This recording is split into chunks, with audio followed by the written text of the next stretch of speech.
Welcome to the Unveiled Epikeko's channel. Today, we're diving deep into an unexplored historical mystery.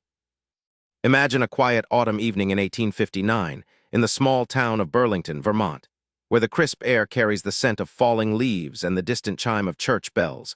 A child is born who will quietly reshape the way we understand learning, democracy, and the very fabric of human experience. Yet hidden beneath his calm exterior lies a thread connecting him to forgotten truths from ancient times. Truths whispered in the groves of Athens and the academies of old. Truths about inquiry, experience, and the soul's adventure in an uncertain world that have been buried under layers of rigid tradition, waiting to be rediscovered through the gentle, persistent probing of a thoughtful mind. John Dewey entered the world on October 20, 1859, in a modest home where his father, a local grocer turned Union quartermaster during the Civil War, and his mother, a devout woman of strong Calvinist faith, raised 4 sons amid the simple rhythms of New England life. And though the external events of those early years seemed unremarkable, with young John attending public schools and excelling quietly in his studies, there was already a subtle mystery unfolding. A boy's innate curiosity about the world around him, wondering not just at the surface of things, but at the hidden connections beneath, connections that echoed the ancient Socratic call to examine life, a call that had been largely forgotten in the rote memorization of 19th-century classrooms. Yet Dewey, even as a child, sensed that education could be something more alive, more tied to the pulse of everyday discovery. As he grew, attending the University of Vermont at the tender age of 15, Dewey immersed himself in philosophy under teachers who introduced him to evolutionary ideas and the works of planting seeds of doubt in static views of the world, and hinting at a deeper, unexplored truth. That human knowledge, like life itself, evolves through interaction and adaptation, a truth dimly remembered from ancient Greek thinkers like Heraclitus, who spoke of constant flux, or Aristotle, who saw knowledge arising from experience. Yet these ancient echoes had been overshadowed by centuries of dogmatic certainty, and Dewey, without fully realizing it yet, was on the path to rediscovering them in a modern American context. After graduating in 1879, Dewey taught briefly in Pennsylvania and Vermont, but his thirst for deeper understanding led him to John's University, where he earned his doctorate in 1884, studying under influences as diverse as Hegelian idealism and the emerging experimental psychology of G. Stanley Hall, and here in the quiet libraries and late-night discussions, Dewey began to feel the tension between absolute systems of thought and the fluid reality of human experience, a tension that mirrored an ancient mystery, the forgotten pragmatic spirit of the pre-Socratics, who tested ideas against the world rather than in abstract isolation, a spirit lost amid Plato's eternal forms and later scholastic rigidity. Yet Dewey's gentle probing began to unearth it, transforming his early idealism into something more grounded, more instrumental. His teaching career began at the University of Michigan, where he married Alice, a fierce and independent woman who deepened his commitment to social reform and experiential learning. And together they raised a family while Dewey refined his ideas, publishing early works on psychology and ethics that subtly challenged traditional dualisms, hinting at a hidden unity between mind and world, a unity reminiscent of ancient Stoic notions of living in harmony with nature through reason, yet forgotten in the mechanized industrial age. In 1894, Dewey moved to the University of Chicago, heading the Department of Philosophy, Psychology, and Pedagogy, and it was here that the mystery deepened, for in founding the famous laboratory school with his wife, Dewey created a living experiment where children learned not through passive recitation, but through doing, cooking, woodworking, exploring the community, revealing the forgotten truth that education is life itself, not mere preparation for some distant future. A truth that echoed Aristotle's emphasis on habituation through practice and the Socratic method of learning through questioning and shared inquiry. Truths buried under centuries of lecture-based authority, but now gently resurfacing in the laughter and curiosity of children solving real problems. Dewey's philosophy, which he called instrumentalism, a refined form of pragmatism, treated ideas and knowledge as tools forged in human experience, tested through real-world problem-solving, much like ancient craftsmen testing tools in the forge of daily use.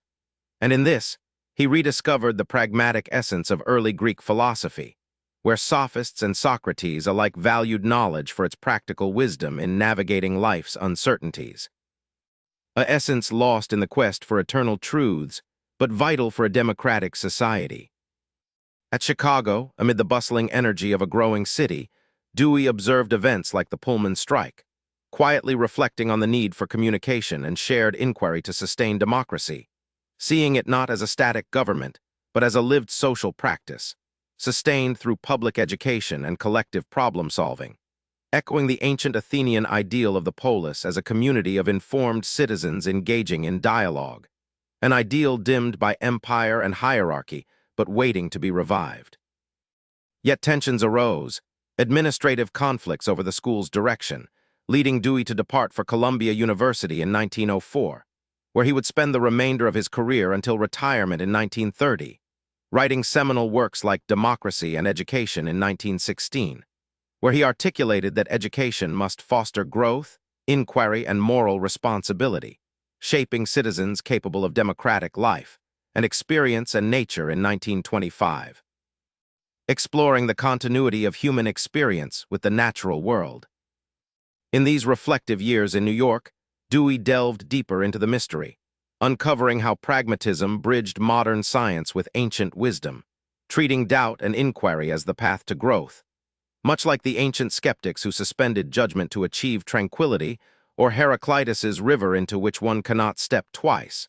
reminding us that experience is ever-flowing, ever-inviting adaptation. Lesser-known aspects of Dewey's life add layers to this quiet mystery. His profound grief over the early deaths of children, teaching him the precariousness of life and deepening his emphasis on meaningful experience. His admiration for figures like Jane and her Hull House, where social reform met practical philosophy. His rejection of rigid religion yet retention of a spiritual sense of wonder in everyday inquiry. And his late-life travels and writings, even into his 90s, always probing, always calm. As Dewey aged, his influence spread globally, yet he remained humble, avoiding the spotlight, focused on the moral responsibility of education to nurture thoughtful, engaged citizens in classrooms and communities alike. In this gentle rediscovery of ancient truths through modern eyes, truths of experience as the heart of knowing, democracy as shared living, ideas as instruments for betterment, Dewey's life reveals a soothing adventure of the mind, where problems become opportunities for growth, uncertainties invitations to inquire, and life itself the ultimate classroom, flowing serenely onward like a quiet river under starlit skies, carrying us toward deeper understanding and peaceful rest. Ancient spirit of the Athenian assembly, where citizens learn democracy not by reading rules, but by speaking, listening, and deciding together under the open sky, a practice that had faded into legend, replaced by distant representatives and passive obedience. Yet Dewey believed it could be reborn in every schoolroom where children planned projects together, voted on rules for their classroom community, and reflected on what worked and what needed changing. Hidden in the margins of his manuscript drafts, fragments now preserved in quiet library collections, Dewey jotted small sketches of imaginary classrooms that mirrored the old Greek symposia, circles of learners sharing bread and ideas, gently uncovering truths through dialogue rather than decree, a connection he never explicitly named but felt deeply, as though the ghosts of Socrates and whispered approval across the centuries. As the war raged in Europe, Dewey faced a quiet personal crisis, briefly supporting American intervention in hopes it would make the world safe for democracy, only to later regret the naivety, a moment of doubt that deepened his conviction that true democratic faith must rest on intelligence and open communication, not force, echoing the ancient caution of Thucydides against the perils of hubris in public decision-making. In the calmer years that followed, Dewey turned his gaze toward art and aesthetics, publishing Experience and Nature and later Art as Experience in 1934, where he revealed another layer of the mystery. That the fullest human experiences, those moments of complete absorption in making or appreciating beauty, are the clearest examples of how mind, body, and world flow together without separation,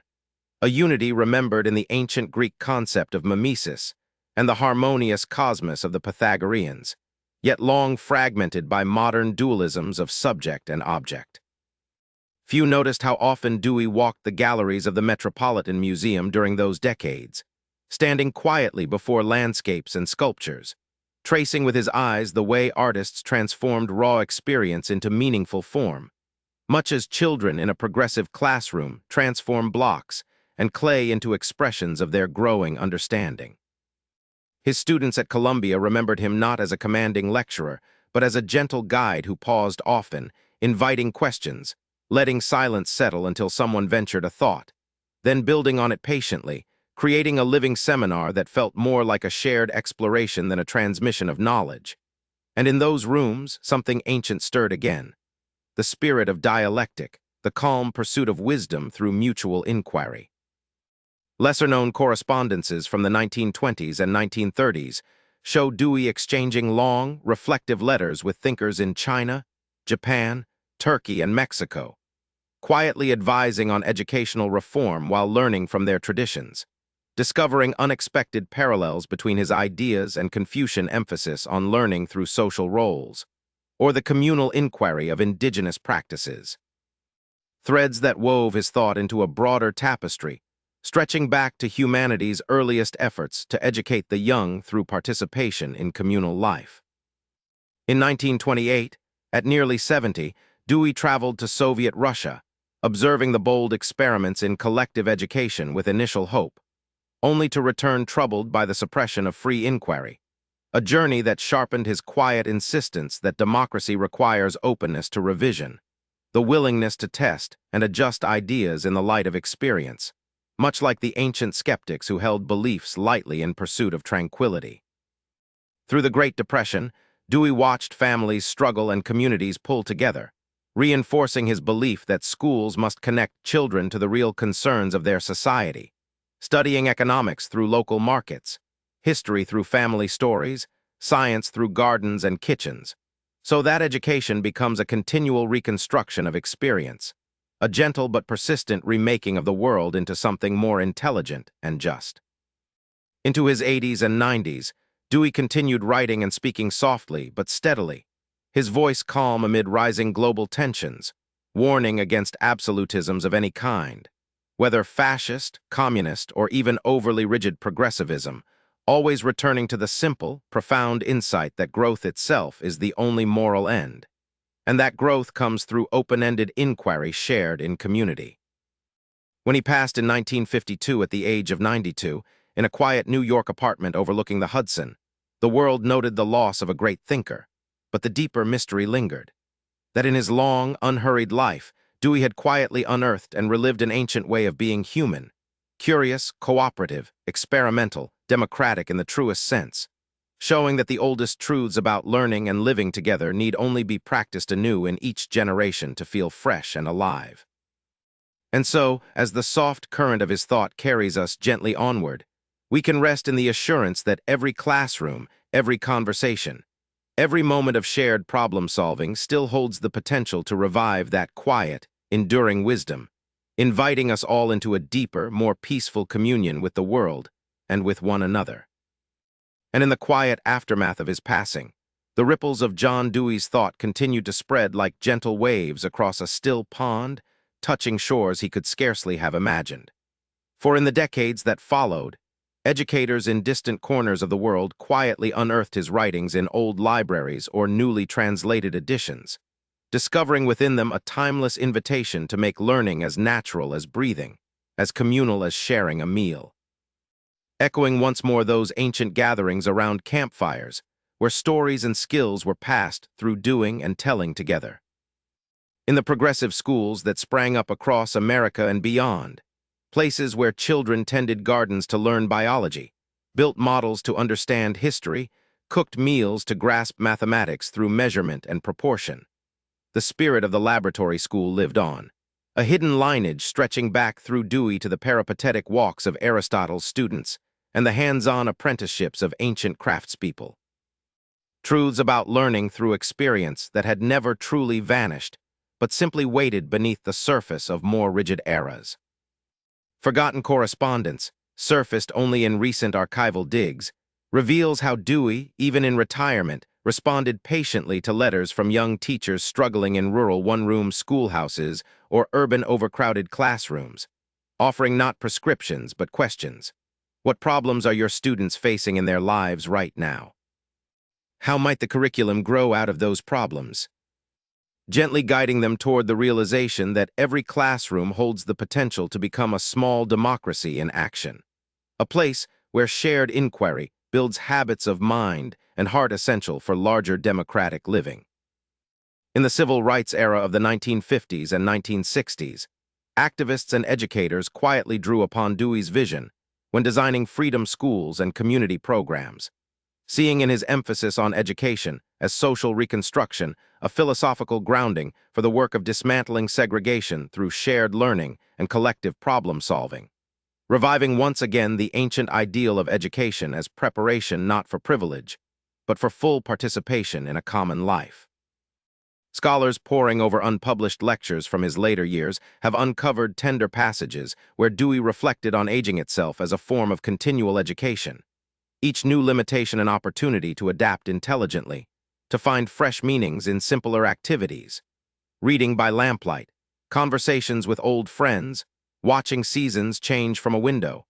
a quiet acceptance that mirrored the stoic serenity of Epictetus or the contemplative acceptance of Heraclitus before the eternal flow.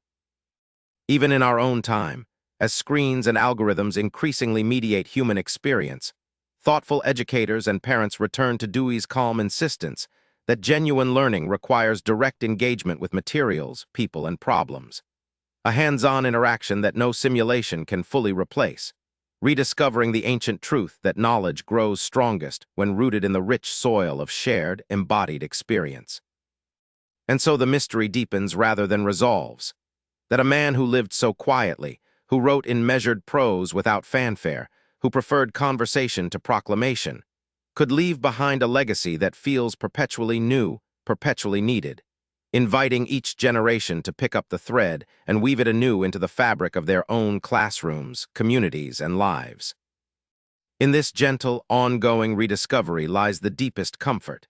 that the oldest and ways of learning and living together are never truly lost, only sleeping, waiting for curious minds and open hearts to awaken them once more through the simple acts of questioning, making, sharing, and caring. As night settles softly around us, we can rest easy knowing that somewhere, in some quiet schoolroom or thoughtful conversation, Dewey's calm spirit still walks, encouraging us all to grow a little wiser, a little kinder together. And as scholars continue to delve into the vast archives at the Center for Dewey Studies, tucked away in quiet library vaults, they occasionally unearth fragments that illuminate hidden corners of his inner world, unpublished manuscripts, personal effects, even audio recordings of his gentle voice discussing ideas late into the night, revealing a man who, despite his public calm, carried the weight of profound personal sorrows that quietly shaped his insistence on growth through adversity. For Dewey and his family endured tragedies that few biographies fully capture: the early death of an older brother in infancy, the heartbreaking loss of Young in 1902 while the family traveled abroad, a bright child whose passing left an indelible mark, teaching Dewey the fragility of life and deepening his philosophical embrace of experience in all its uncertainty, much like the ancient Stoics who found wisdom in accepting what cannot be changed while actively engaging with what can. Then the untimely deaths of other children, including Fred and Lucy, griefs that wove through his writings on habit, emotion, and reconstruction, turning personal pain into a broader call for education to nurture resilience and meaningful connection. Lesser known still are the unpublished drafts discovered in those archives, an unfinished introduction to experience and nature from the late 1940s, raw and unedited reflections penned just before his death, where Dewey revisits his metaphysical heart with a vulnerability rarely seen in print, pondering the continuity of human striving amid loss, echoing forgotten Hellenistic themes of that tranquil acceptance sought by Epicureans and skeptics through mindful inquiry, rather than dogmatic certainty. His travels, too, hold hidden stories. The 1919 journey to Japan and China with Alice, where amid lectures and cultural exchanges he quietly absorbed Confucian harmonies of social learning, seeing parallels to his own communal ideals, yet privately grappling with health strains that foreshadowed family hardships. The 1920s visits to Turkey and Mexico, advising on schools while observing revolutionary fervor, rediscovering in those distant lands the ancient pragmatic spirit of adapting knowledge to lived contexts. The sobering 1928 trip to Soviet Russia, initial optimism tempered by witnessed suppressions of free thought, reinforcing his quiet warnings against any absolutism that stifles inquiry. Even the South African sojourn in the 1930s, engaging with diverse educators under colonial shadows, subtly influencing his later reflections on democracy's global potential. And woven through it all, the influence of women often overlooked, his devout mother's probing questions about faith that pushed him away from rigid Calvinism toward a spiritual wonder in everyday experience.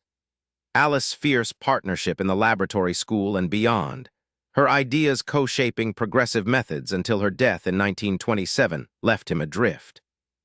The intense, possibly romantic connection within his later years, inspiring mutual explorations of immigrant experience and human passion. Jane's collaborative spirit at Hull House, modeling social inquiry in action. These personal threads connect back to ancient roots that Dewey intuitively revived, the word pragmatism itself deriving from Greek, meaning action or deed, reminiscent of Aristotle's practical wisdom gained through doing, or the Socratic elenchus testing ideas in dialogue rather than isolation. Truths buried under centuries of spectator theories of knowledge, but gently exhumed in Dewey's instrumentalism, where ideas serve as tools tested in the forge of experience, much as declared man the measure. Or Heraclitus saw reality in flux, demanding adaptive intelligence. In modern classrooms, his hidden legacies persist quietly. Freedom schools of the civil rights movement drawing on his social reconstruction. Contemporary project-based learning echoing the laboratory school's hands-on discovery. Even critiques of standardized testing invoking his warnings against education divorced from life. Yet forgotten aspects linger. The lost doctoral dissertation on Kant's psychology, a ghost of his early idealism.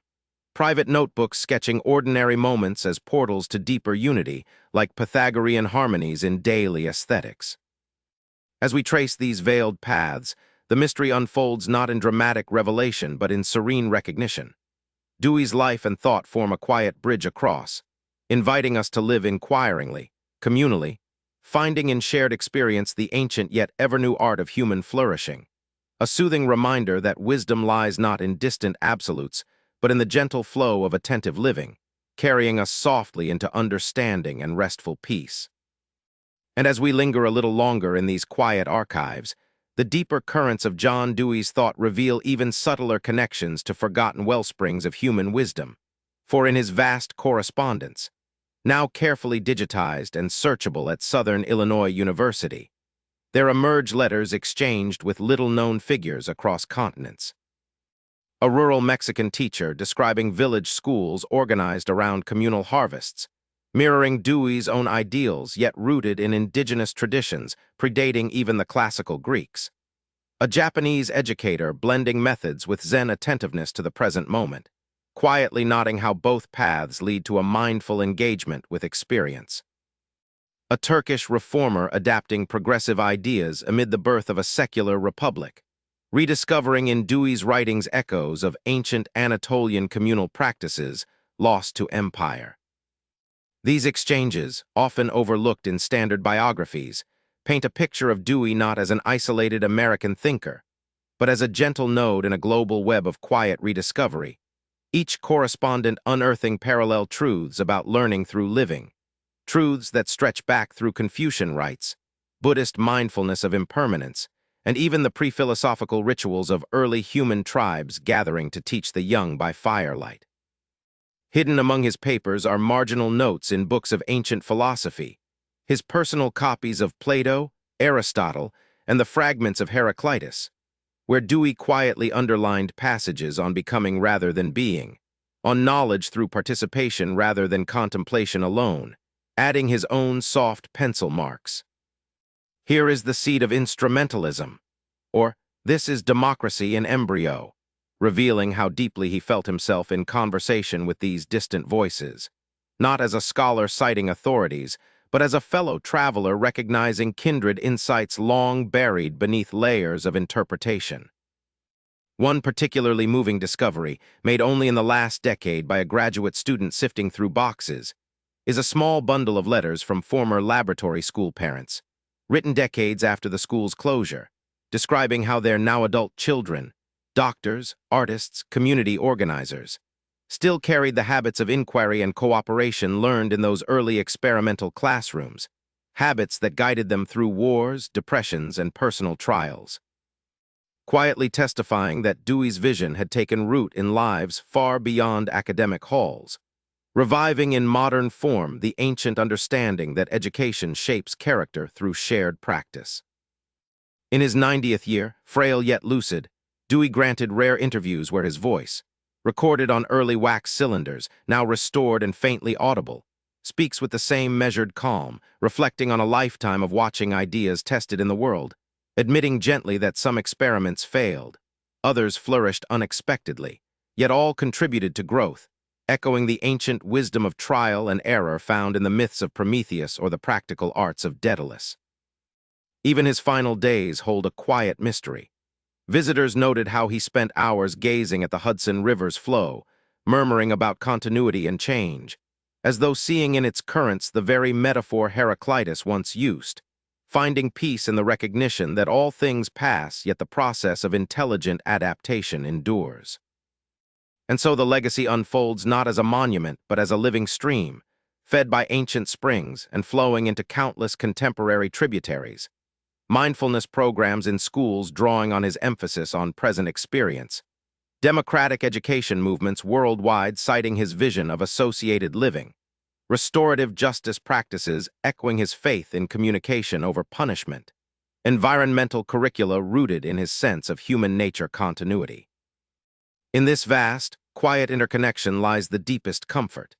that the impulse to learn together, to solve problems cooperatively, to grow through shared inquiry is not a modern invention, nor a fleeting ideal, but a perennial human possibility, sleeping sometimes beneath dogma or distraction, yet always ready to awaken when people gather in genuine curiosity and care. As we drift gently along this timeless current, we can release into the soothing assurance that Dewey's calm rediscoveries remain available to us all, in every thoughtful conversation, every hands-on project, every moment we choose inquiry over certainty and community over isolation, inviting us into the ancient, ever-renewing art of living wisely and peacefully together.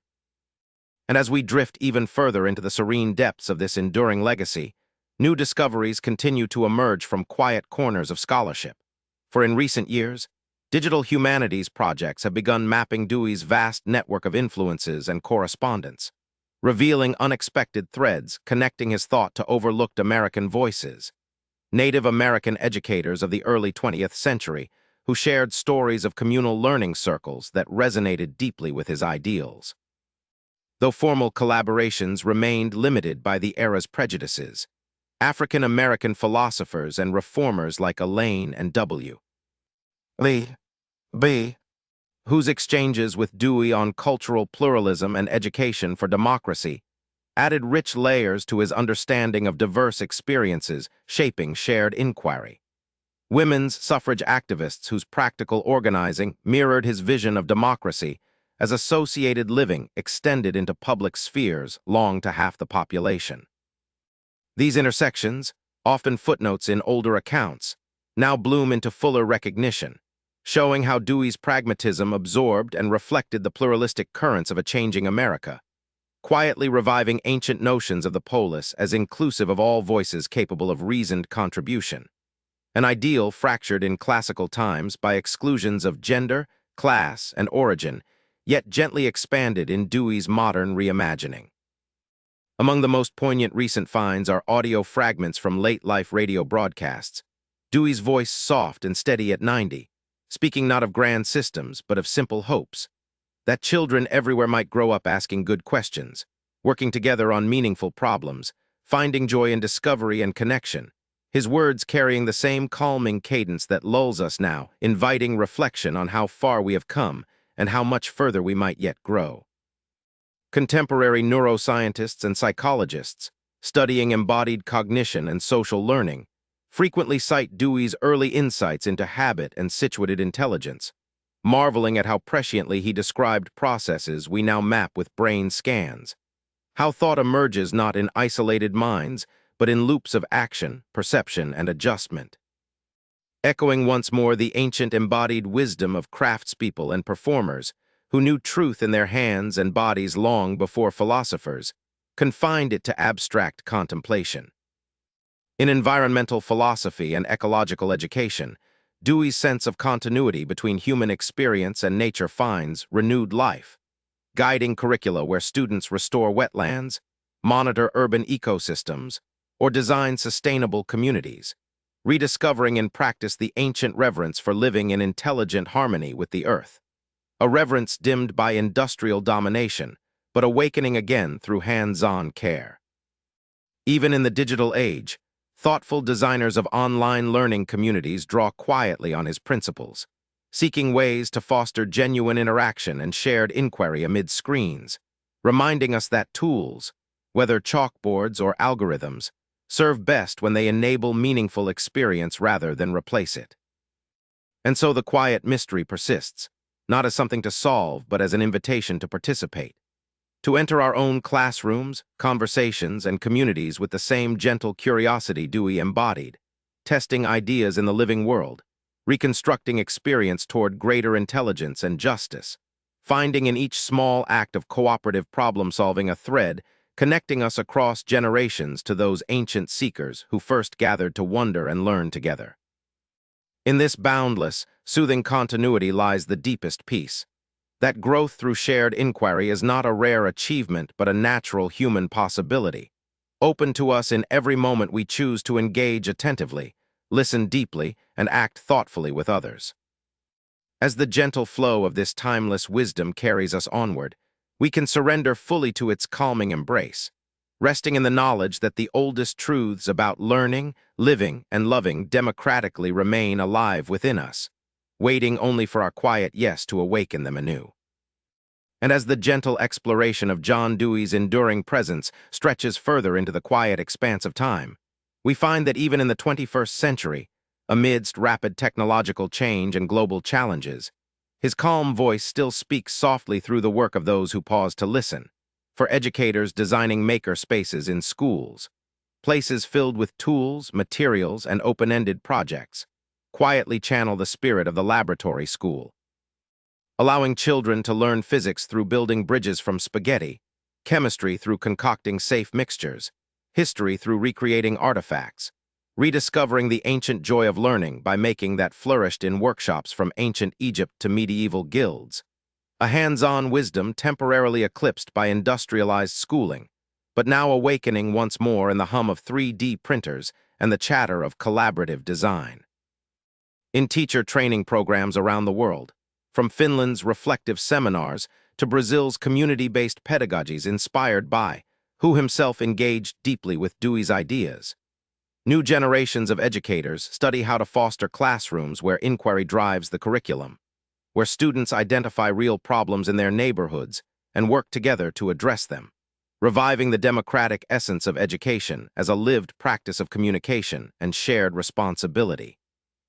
An essence that echoes the tribal councils of indigenous peoples long before recorded philosophy, where decisions emerged from inclusive dialogue under starlit skies. Recent ethnographic studies of progressive schools reveal heartwarming stories rarely told in mainstream accounts. A child in a rural Indian village school, inspired by methods adapted locally, leading peers to map and improve their water sources. Urban teens in Detroit transforming abandoned lots into gardens while learning ecology and civic engagement. Refugee children in European centers finding voice and agency through project-based storytelling. Each instance a quiet testament that when learning grows from lived experience, it nurtures not just knowledge but hope, resilience, and connection, weaving new threads into the ancient tapestry of human education through participation. Scholars in philosophy of education continue to unearth subtle nuances in Dewey's texts, such as his understated but profound critique of spectator theories of knowledge, where he gently dismantles the idea that truth is something to be viewed from afar rather than lived through engagement. A critique that quietly aligns with Zen practices of direct experience or the embodied knowing of phenomenological traditions, yet rooted firmly in his pragmatic commitment to consequences and growth. In the field of democratic theory, amid rising concerns about polarization and misinformation, thinkers return to Dewey's faith in public education as the bedrock of democracy, advocating for media literacy programs that teach not just fact-checking but collaborative inquiry into sources and perspectives, fostering the communicative habits essential for a healthy public sphere. Habits reminiscent of the deliberative assemblies of ancient Iceland or the consensus practices of some pre-colonial African societies, diverse expressions of the same deep human impulse toward collective intelligence. Environmental educators, facing the urgent realities of climate change, find in Dewey's naturalism a philosophical grounding for curricula that immerse students in local ecosystems, observing seasonal changes, restoring habitats, designing sustainable solutions, experiencing firsthand the continuity between human actions and natural processes, rekindling an ancient animistic reverence tempered by scientific inquiry and ethical responsibility. Even in artificial intelligence and ethics discussions today, some researchers draw quietly on Dewey's transactional view of mind and environment, arguing that intelligence, whether human or machine, emerges in interaction, not isolation, suggesting frameworks for AI education that emphasize contextual understanding and moral consequences over abstract rules, extending his instrumentalism into uncharted digital territories. And so the quiet mystery reveals itself as endlessly renewable, that Dewey's life and thought, far from being a closed chapter in intellectual history, form an open invitation perpetually extended to each new era, each new learner, each new community willing to experiment with living more intelligently together. In this boundless, soothing expanse of ongoing rediscovery lies the profoundest rest, that the wisdom to grow through shared experience, to meet uncertainty with inquiry, to build democracy in everyday acts of cooperation is woven into the very fabric of human possibility, needing only our gentle attention to flourish anew in classrooms, conversations, cities, and hearts across the world. As the serene current of this timeless legacy carries us softly forward, we can release completely into its peaceful embrace, drifting deeper into the calm assurance that ancient and future truths converge in the present moment of thoughtful, caring engagement with life. And as this serene voyage through the living legacy of John Dewey extends even further, we find ourselves drawn into the quiet resurgence of his ideas amid the complexities of our contemporary world, where educators and communities facing unprecedented challenges, pandemics, digital divides, climate crises, social fragmentation, turn instinctively toward experiential, collaborative learning as a pathway through uncertainty, rediscovering in Dewey's gentle framework a steady compass for navigating change with intelligence and care. In the aftermath of global school closures during recent years, teachers worldwide shared stories rarely highlighted in headlines. Virtual and hybrid classrooms transformed into spaces of shared inquiry, where students documented family histories to understand history, monitored local weather patterns to grasp climate science, or collaborated across continents on sustainability projects, quietly embodying Dewey's conviction that education thrives when rooted in the real concerns and capacities of learners. Reviving once again the ancient practice of learning as communal adaptation to the ever-shifting conditions of life. Progressive education networks, from the International Democratic Education Conference gatherings to local homeschool cooperatives, continue to weave Dewey's threads into their philosophies, creating spaces where young people co-design their learning paths, resolve conflicts through restorative circles, and engage in service projects that blur the boundaries between school and society, fostering the democratic dispositions, listening, deliberating, acting together, that Dewey saw as essential to human flourishing. dispositions that echo the consensus-building rituals of ancient village assemblies and the deliberative forums of early republics. In higher education, two innovative programs emerge inspired by his vision. Interdisciplinary labs where students from diverse fields tackle wicked problems like food insecurity or urban planning, mirroring the transactional inquiry he championed. Service learning courses that integrate community partnerships into academic study, allowing knowledge to grow through reciprocal engagement rather than one-way transmission. Even professional development for faculty emphasizing reflective practice and collaborative curriculum design, quietly shifting university culture toward the communal intelligence Dewey celebrated. Philosophical inquiry into Dewey's work deepens as well, with contemporary thinkers exploring his relevance to effective neuroscience, how emotions shape inquiry and habit, or to ecologies, extending his naturalism into relations with non-human beings and systems, finding in his transactional realism a gentle antidote to anthropocentric isolation. In therapeutic and mindfulness contexts, practitioners draw on his understanding of experience as rhythmic, qualitative, and helping individuals reconstruct habits toward greater harmony and presence, paralleling ancient contemplative traditions yet grounded in secular, democratic possibility. Libraries and museums, those quiet custodians of cultural memory, increasingly feature exhibits on progressive education, displaying artifacts from the laboratory school alongside modern student projects, inviting visitors to experience for themselves how learning through doing awakens curiosity and connection across generations, a living demonstration that the impulse to inquire together is timeless.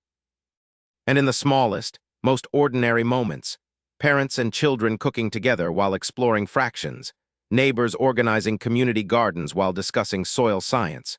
friends debating current events with openness to revision, the spirit of Dewey's philosophy persists unnoticed yet profound, reminding us that democracy and growth begin not in grand institutions alone, but in the everyday practices of shared, intelligent living. Thus the quiet mystery reveals its fullest depth, that John Dewey did not invent a new philosophy so much as he tenderly revived and reframed an ancient human way of being, curious, cooperative, adaptive, reverent toward experience in all its richness and uncertainty, offering it afresh to a modern world in need of gentle, persistent hope. In this vast, unbroken continuity of thoughtful engagement lies the most profound tranquility, a soothing invitation to rest within the assurance that wherever people gather to wonder, make, solve, and care together, the oldest and currents of human possibility flow onward, carrying us all toward deeper understanding, kinder connection, and peaceful renewal. And as the quiet resonance of John Dewey's vision continues to echo through the unfolding years of our shared human story, we notice how his gentle insights find new expressions in the most unexpected places, where communities rebuilding after natural disasters organize learning circles to plan resilient futures,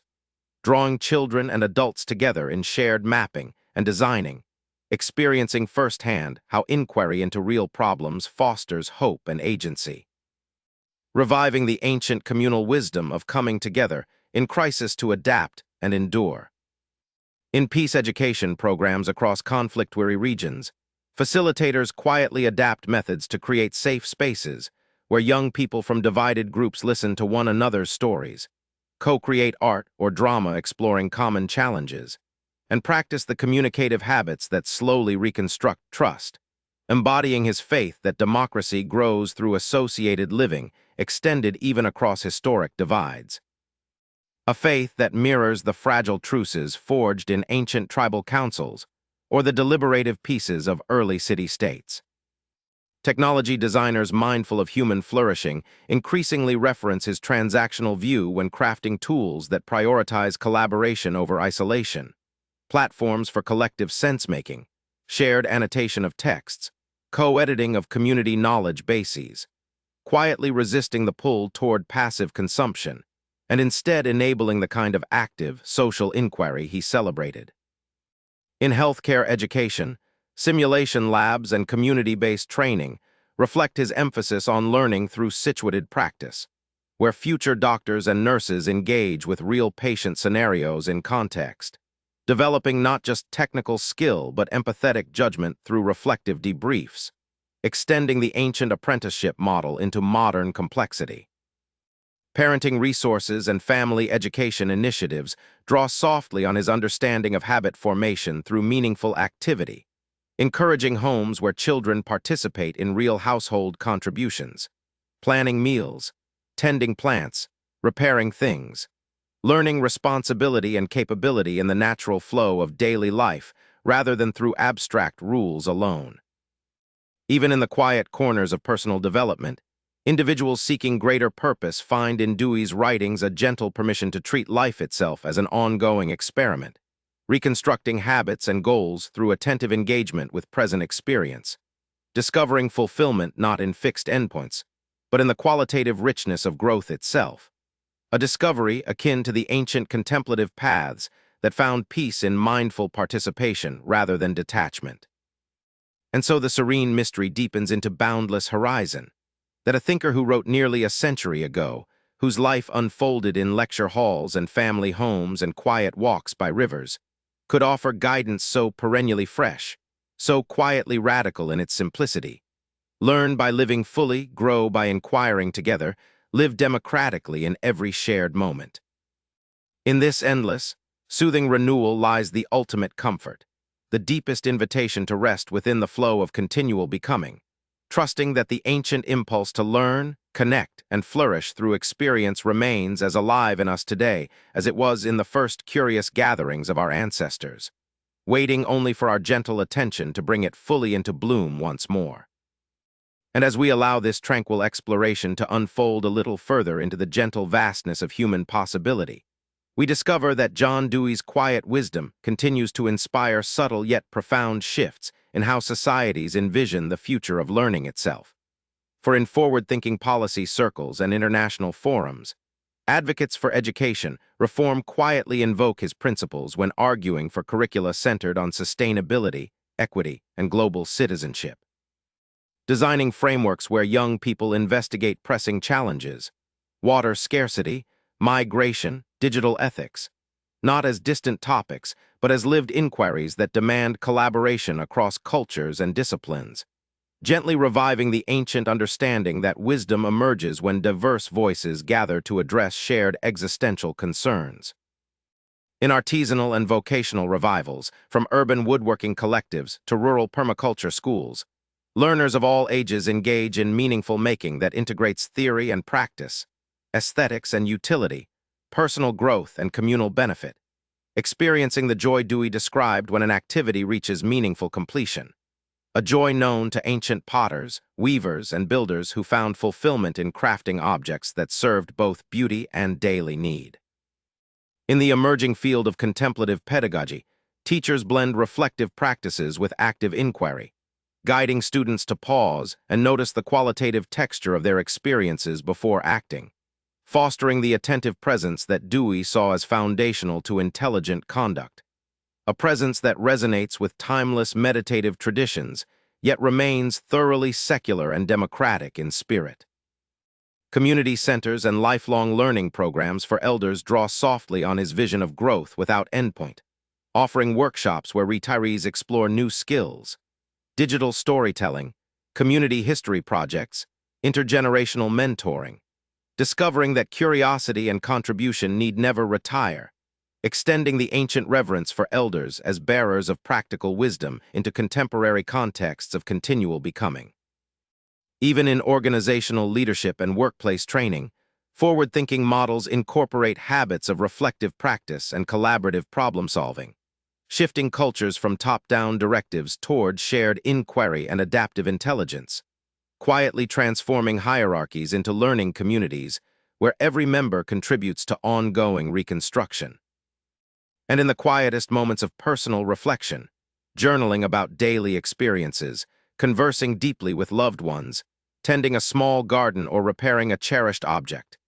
individuals unknowingly enact Dewey's philosophy, reconstructing meaning through attentive engagement with the ordinary, finding in the rhythm of doing and undergoing the subtle consummations that make life feel whole and rich.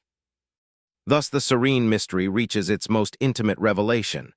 that Dewey's thought, far from an academic relic, lives as a quiet permission granted to every person in every place to treat their own life as the primary classroom, their relationships as the deepest curriculum, their challenges as the most authentic opportunities for growth and connection. In this boundless, ever-present invitation lies the gentlest lullaby of all,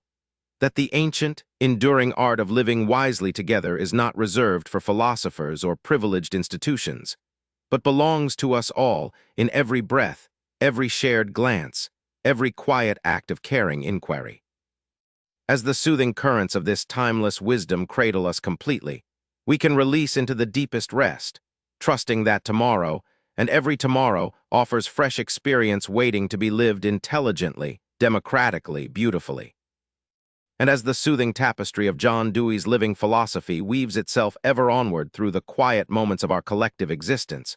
we sense how his gentle emphasis on experience as the heart of meaning continues to illuminate paths through the uncertainties of contemporary life, where individuals navigating personal transitions, career shifts, grief, newfound freedoms, quietly apply his insights by treating each new situation as an opportunity for experimental reconstruction.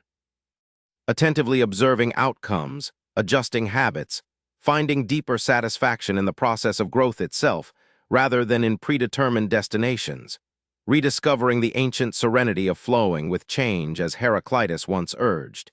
yet enriched by Dewey's democratic faith in intelligent direction. In family life, parents and caregivers increasingly embrace his vision of home as a primary site of education, involving children in genuine decision-making, planning trips together, resolving sibling conflicts through reflective discussion, contributing to household projects that matter, nurturing the habits of responsibility and empathy that ripple outward into neighborhoods and societies, reviving the timeless role of the hearth as a cradle of communal wisdom passed through shared labor and conversation. Community gardens and local food initiatives flourish with his spirit, where participants of all ages learn soil science through tending plots, economics through cooperative distribution, social justice through equitable access, experiencing in the rhythm of planting and harvesting the profound continuity between human effort and natural cycles that Dewey so tenderly described. In artistic communities, writers' groups drafting collectively, theater troupes devising through improvisation, musicians jamming in open sessions, creators embody his aesthetics of experience, finding that art emerges most vividly when it grows from shared doing and undergoing, consummating in moments of profound connection that echo the ancient choral performances and communal storytelling rituals where meaning was co-created in the presence of others. Libraries evolve into vibrant hubs of experiential learning, hosting maker fairs, citizen science nights, intergenerational reading circles, quietly transforming from repositories of static knowledge into living laboratories of inquiry and connection, honoring Dewey's dream of public institutions as engines of democratic growth. And in the subtle practices of everyday ethics, pausing to consider consequences before speaking, listening fully to differing views, choosing actions that enhance shared possibilities, ordinary people live out his moral philosophy without nomming it, cultivating the intelligent compassion essential for a world ever in need of reconstruction. Thus the tranquil mystery attains its most universal expression,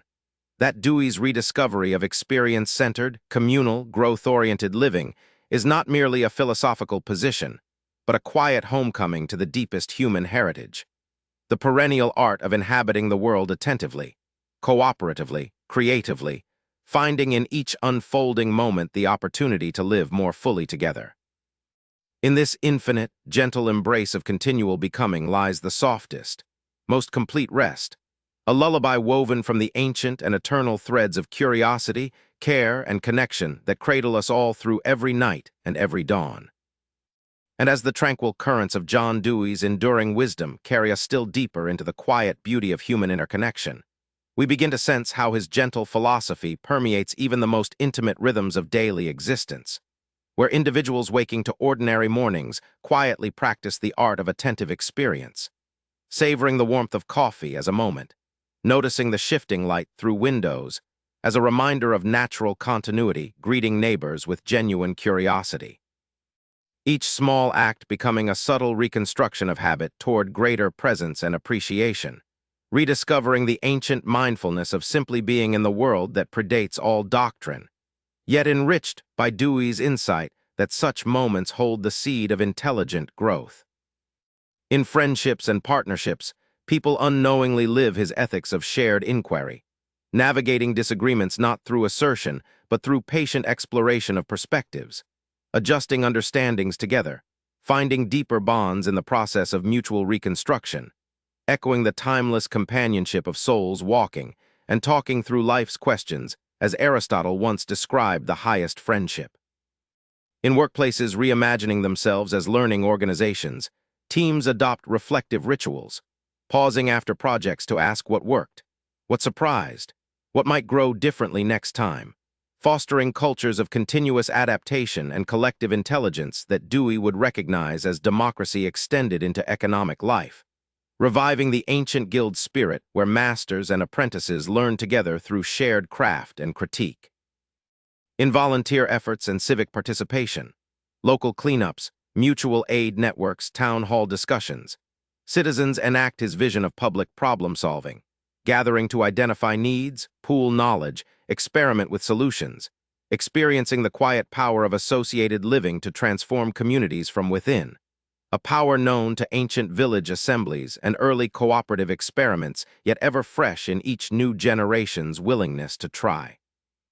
In moments of solitude, too, his philosophy finds quiet expression.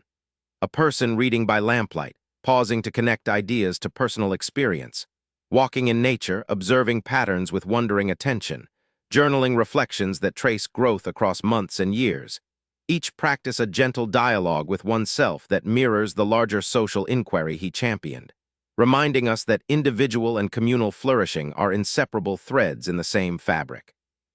Schools of architecture and design draw softly on his aesthetics, teaching students to create spaces that invite meaningful interaction,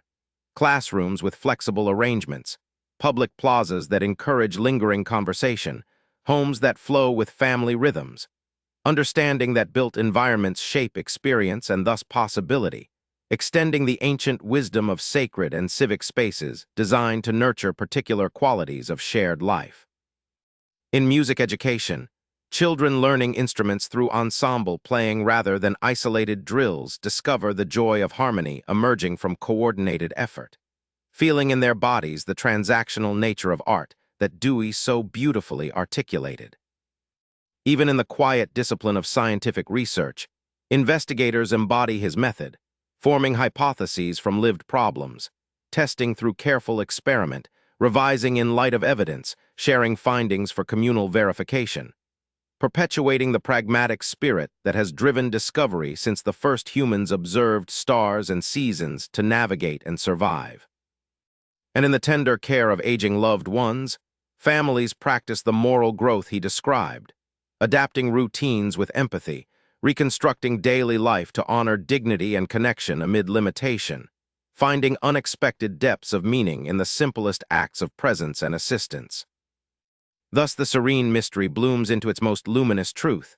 that John Dewey's life and thought serve not as a doctrine to follow, but as a quiet mirror reflecting back to us our own deepest capacities,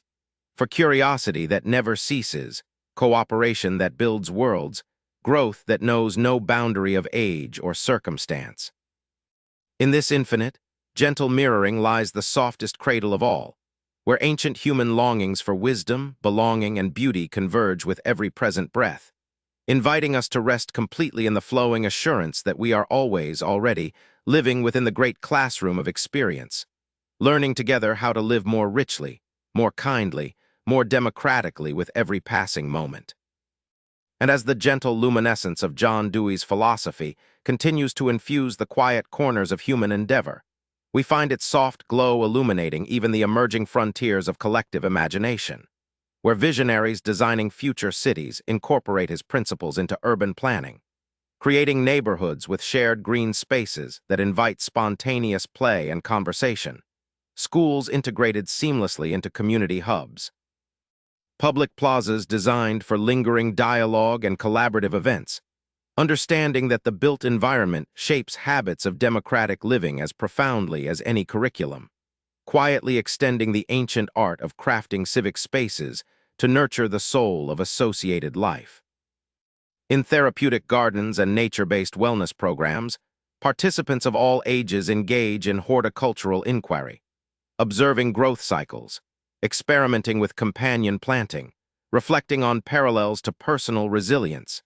experiencing the healing continuity between human striving and natural processes that Dewey so sensitively articulated. In intergenerational storytelling projects, elders and youth gather to co-create narratives from family histories and local lore, weaving past experiences into shared meaning that bridges generations, reviving the timeless oral traditions where wisdom was transmitted not through texts alone, but through living voices in communal circles. In slow food movements and communal kitchens, cooks of diverse backgrounds collaborate on meals that honor cultural traditions while innovating new fusions, learning chemistry through taste, history through ingredients, ethics through fair sourcing. Each shared preparation and meal an experience of the highest order, echoing ancient feasts where food nourished body, conversation, and social bond alike. In citizen science initiatives, from monitoring bird migrations to mapping urban heat islands, ordinary people contribute to genuine knowledge production, experiencing the democratic thrill of inquiry extended beyond experts, feeling in their observations and data the transactional partnership between individual effort and collective understanding that Dewey envisioned as the ideal of intelligence in action. In quiet acts of environmental stewardship, picking up litter on solitary walks, planting native species in neglected lots, advocating gently for policy changes, individuals embody his moral philosophy, reconstructing habits toward greater harmony with the wider natural community of which we are inseparable parts. And in the tender rhythm of bedtime stories read aloud, parents and children co-experience wonder and reflection, questions arising naturally from the narrative, answers explored together in the dim lamplight, planting seeds of lifelong curiosity and empathetic imagination that will bloom in countless unseen ways. Thus the serene mystery reaches its most radiant and inclusive revelation, that John Dewey's gentle revival of experience-centered, inquiry-driven, communally rooted living is less a theory to study than a way of being to inhabit, a quiet return to the deepest human inheritance of learning through shared wonder, growing through cooperative care, flourishing through attentive presence in the ever-unfolding present. In this luminous, all-embracing homecoming lies the softest, most eternal lullaby, where every breath becomes an act of quiet participation in the ancient and endless dance of becoming wiser, kinder, more connected together. And as the luminous threads of John Dewey's philosophy continue to weave themselves ever more intimately into the living fabric of human days and nights, we find his gentle spirit present in the quiet rituals that mark the turning of seasons, where families and communities gather to celebrate harvests with shared meals prepared together, children measuring ingredients to learn ratios, elders sharing stories of past plantings to teach resilience. Everyone experiencing the profound satisfaction of collective effort culminating in nourishment and gratitude, rediscovering the ancient harvest festivals where learning, labor, and celebration intertwined to affirm communal bonds with earth and one another. In winter evenings spent around fires or glowing screens, groups engage in slow, reflective conversations, book clubs exploring texts through personal connections, philosophy cafes posing questions without need for final answers, online forums where strangers become thoughtful companions in inquiry.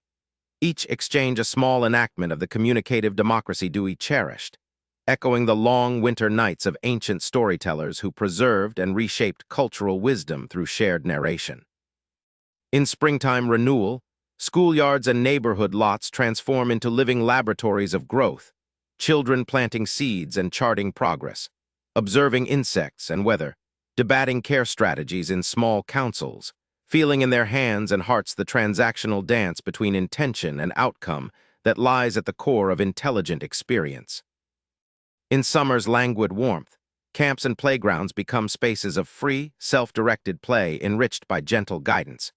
building forts from found materials, inventing games with evolving rules, resolving disputes through negotiation, nurturing the creative adaptability and social intelligence that Dewey saw as the natural fruit of unforced, meaningful activity, reviving the timeless summer freedoms where young humans learned the arts of living through immersion in play's serious joy.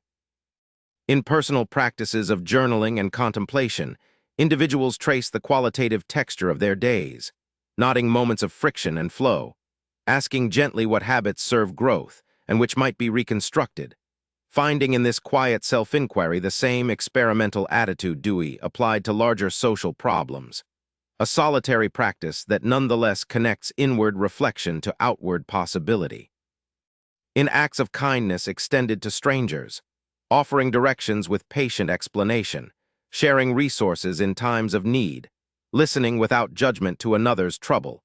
people live out his moral vision of sympathy informed by intelligence, widening circles of shared experience one gentle interaction at a time.